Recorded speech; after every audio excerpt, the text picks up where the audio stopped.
today. Something so important if you have scoliosis, which I'm sure you do if you're watching this.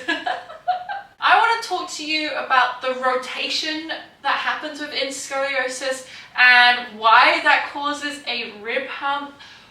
What can we do to help with the rotation? This is something that people ask me all the time, and it's something that I personally work on a lot. So I'm going to put myself in a slightly more comfortable position as I talk to you. So I'm just going to talk quickly first, and then we are going to be practicing some things. So I'm going to recommend scoli props if you have them, but if you don't have them, you can use wedges as well, or some little pillowcases folded up. Try and make yourself a prop that is not too thick, so just thin little props, please, nothing crazy, no aggressive propping is something I really like to make that one clear. But before we get onto that, why do we need to prop? What does propping do? Well, if you haven't noticed already, with scoliosis, it is more than just a lateral curve to the side, it is rotation. So that means that your rib cage or your pelvis or both are rotating sideways as the curve turns. And that is why we get a rib hump, to put it simply. And the more rotation you have, the more of a rib hump you're going to have. So I have quite a lot of rotation, so I have quite a rib hump, which is fun. So this rib hump, this is my thoracic convexity, and I'm just going to really make a very obvious statement here, but it's not obvious for everyone. Your lumbar spine does not have ribs in it. It's just your thoracic spine that has the ribs. So you will not get a rib hump in your lumbar spine. You will see the tissues creating a little bump, but that is not your ribs. So this convexity has formed because the ribs have moved back here or rotated in a clockwise direction. So that creates a thoracic rib hump. On the other side, the opposite has happened. So these ribs have rotated forward because we've got the rib hump on that right side. So the left ribs, this is concave. And here, the ribs have become very squished together. And on the other side, the ribs have become very spread apart. Because I have a right thoracic, left lumbar curve, and I'm just using myself as a demonstration here, but the opposite has happened in the lumbar area. So in my lumbar spine, like I just said, there's no ribs there, but this has rotated back in an anti-clockwise direction, and that creates a little lump down at the bottom of the back. And then on the other side, it's actually like gone inwards. So that is the difference between concave and convex. If you want to learn this more deeply, I have it all within my membership site, and I really encourage you understanding this about your curve if you're going to try and do something like what we're going to do now, which is propping your convex. I'm just going to point out the difference between Schroth propping and yoga for scoliosis propping. In Schroth and scoliosis, scoliopilates, they'll get you to prop the convexities, and that is a way of doing a scoliosis correction that focuses on the derotation of your curve. Yoga for scoliosis will get you to prop your concavities, and that is not for helping with the derotation. That is for just helping your body to relax and helping your nervous system to relax. So it's completely different, because when you prop your convexities, it's just not very relaxing at all. So please, if you want to focus on derotating your spine, prop your convexities. That is the bumpy bits. But another very important thing to actually help with the derotation is your breathing. And in Schroth, they call this expansion breathing, concavity breathing, Schroth breathing, rab breathing. There's just so many different words for it. But basically, it's a style of breathing that pumps up and expands into your concavities. And when you expand into your concavities, it's going to help derotate your spine. And let me just use my spine as an example of that. So I've rotated backwards here. I want to derotate this. I want to get this rib hump forward.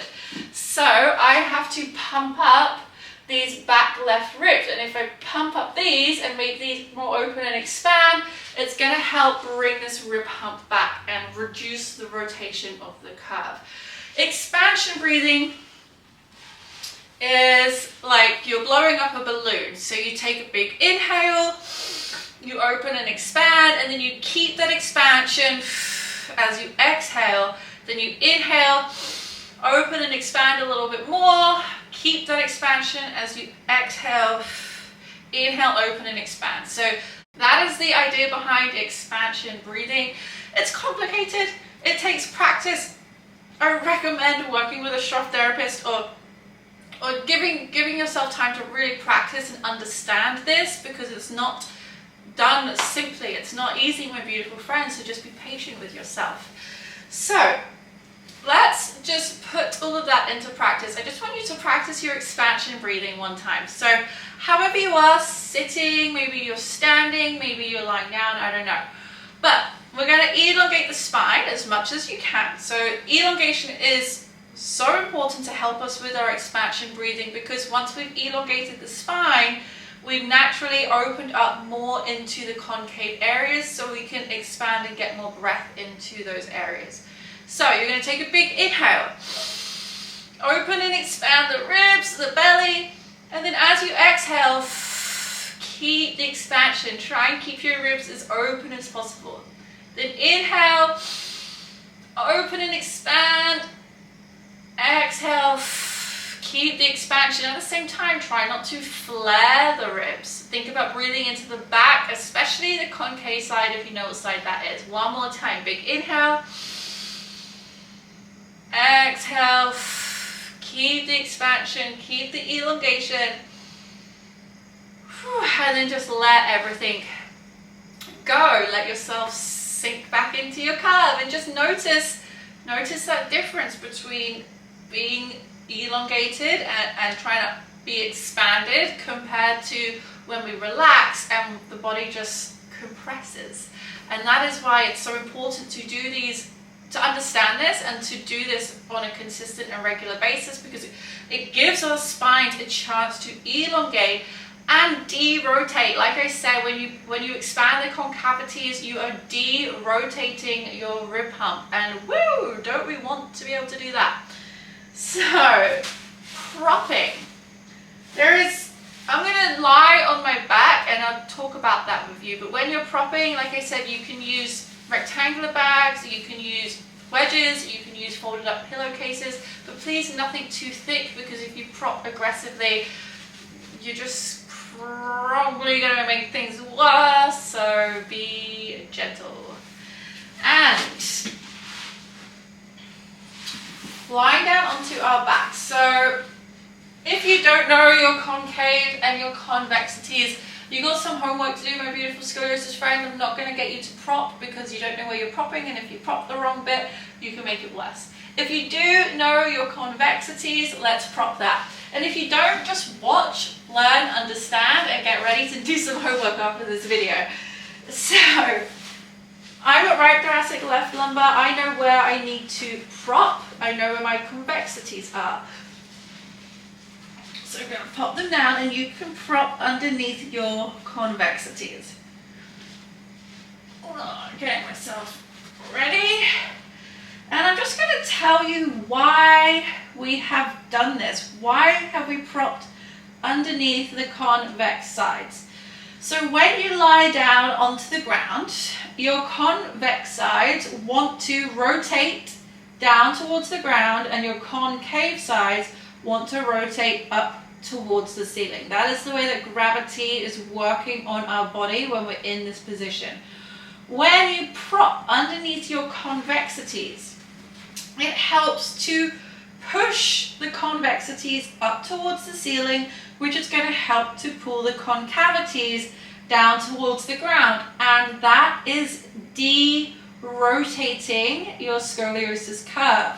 That is what's going to help us with our rib hump, or humps and bumps in multiple places if you're like me. So that is why we prop, and I want you to really understand why we prop the convexities in this position. If you prop the concavities in this position, you're going to push the concave sides up more and the convex sides down more, which is going to increase the rotation in your body. And of course, Nobody wants that.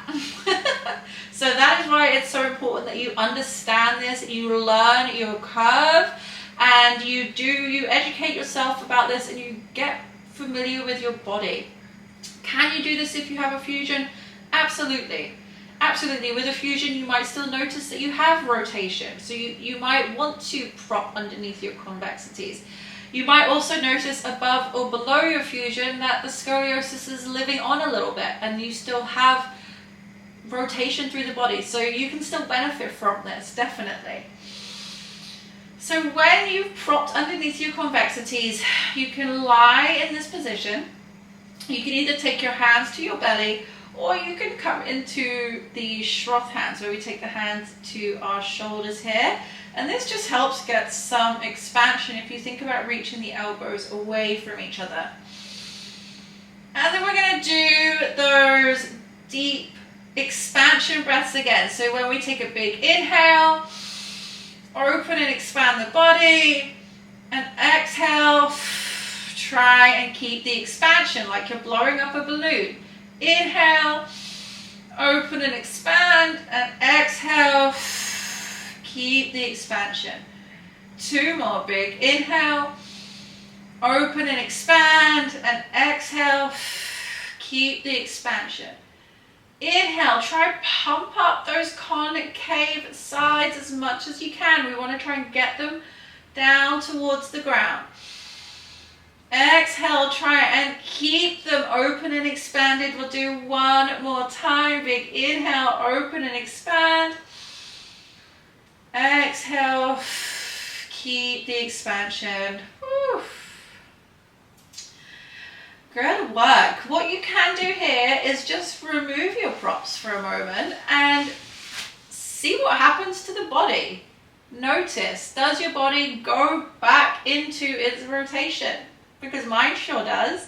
And it's good to notice that, because then you can see how much derotation you get when you do prop your convexities and you do the breathing correctly. Because when you practice this and do it consistently, you can really start to notice the difference and see how much derotation your spine is capable of. And it's these kind of corrective exercises that can help us reduce the rotation, help us reduce the cob angle. In some cases, not every case, but it is possible, and I have seen it with my own eyes. But it can definitely help you stop progression of your curve, stop more rotation from happening, and stop scoliosis pain, which is such a big part of it. When we're all twisting and rotating, it's going to contribute towards pain, so you need to give your body a chance to derotate. This was just a very simple basic exercise on how you can do that. Of course, there are 700 million other ways of doing it.